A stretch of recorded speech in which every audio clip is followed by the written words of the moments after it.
Hello, thank you so much for sending me this video. I'm going to go over it and just talk about a couple of things that I see. I'll operationalize where necessary. I want us to consider Valley as the individual that she is. So we think about how old is she? She is 9 years old, so she's a senior.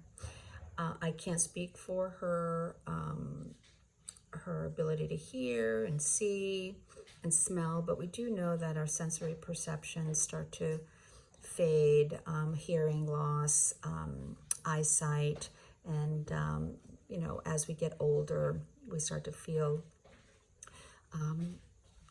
our body starts to break down. And I'm not suggesting that she's there, but we want to just factor that in. And again, as ethologists, because that's really what we are, and we're looking at what presentations our dogs give us, right? What our body language, what our body signals are to determine her emotional state. We cannot speak for her. We can't project, right? So the best that we can do is operationalize. But everything is predicated on emotions. Here, I don't know what your intentions are. I believe that you were looking to desensitize or work on helping to change her emotional state. But I will say that, in my opinion, she's already over threshold. She's over threshold. And so we're too close to the sound. So I don't know if you were trying to desensitize her, working on desensitization and counter conditioning, which are techniques that we can use to help change the emotional state of a dog or a person. It's really called exposure therapy. You want to make sure that the sound or the visual is at a distance where the dog's able to process information. And in my opinion, you're over threshold here. So anything you do to her is going to be upsetting. Her ears are back. That's the first thing I see. Okay, so she's seated, and that's a difficult thing to do, is to remain still when you're not feeling comfortable. Okay, so here we go. Ears are back, and I want you to see her. Look at her eyes, right? So her eyes are telling, right? Her eyes are worried. Look at those eyebrows up, ears back. You come, little moments, seconds of relief. Her mouth starts to open. You're giving her something, putting it in her mouth.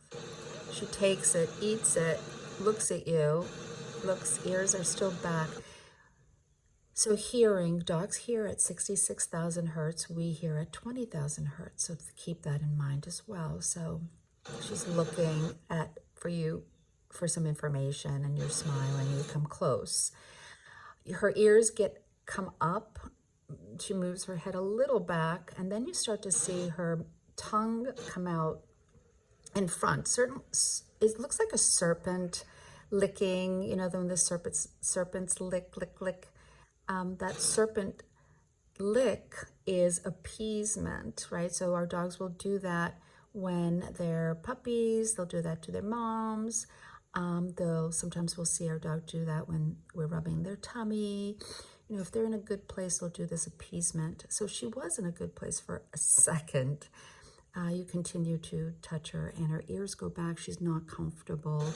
And it's not so much you, it's just the whole situation, the proximity of the tractor, the noise.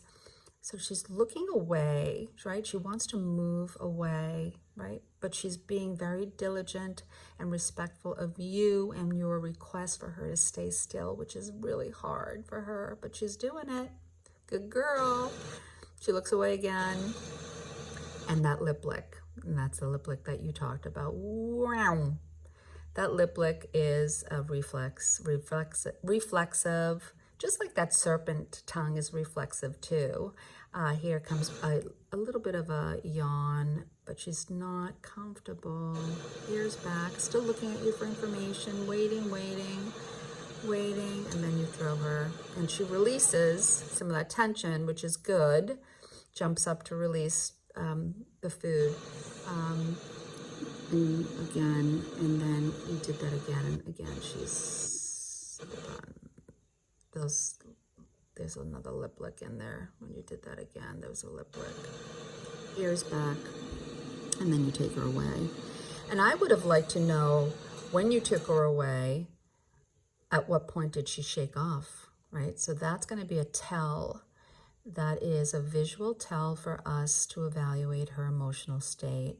When she shakes off, there isn't any scientific study that's been performed as of yet, no peer-reviewed study on shake-offs, but there was a field study done with 82 dogs of different breeds and ages. It was done in France by two research scientists.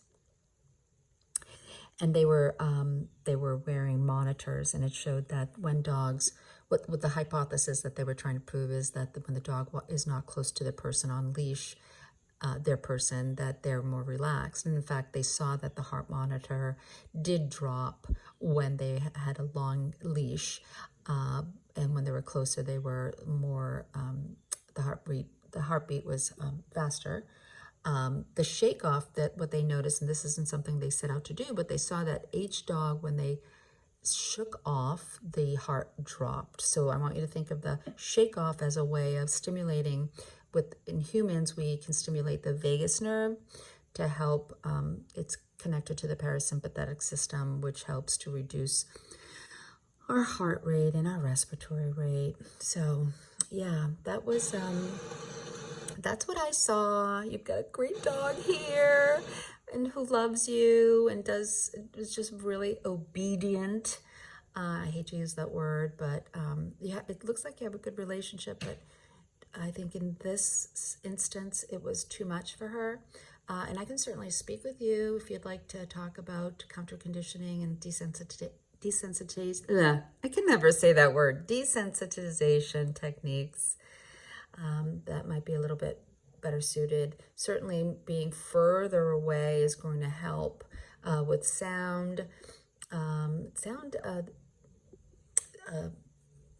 Sound, there's different ways to do it. And again, we can talk. All right, bye. Have a good day.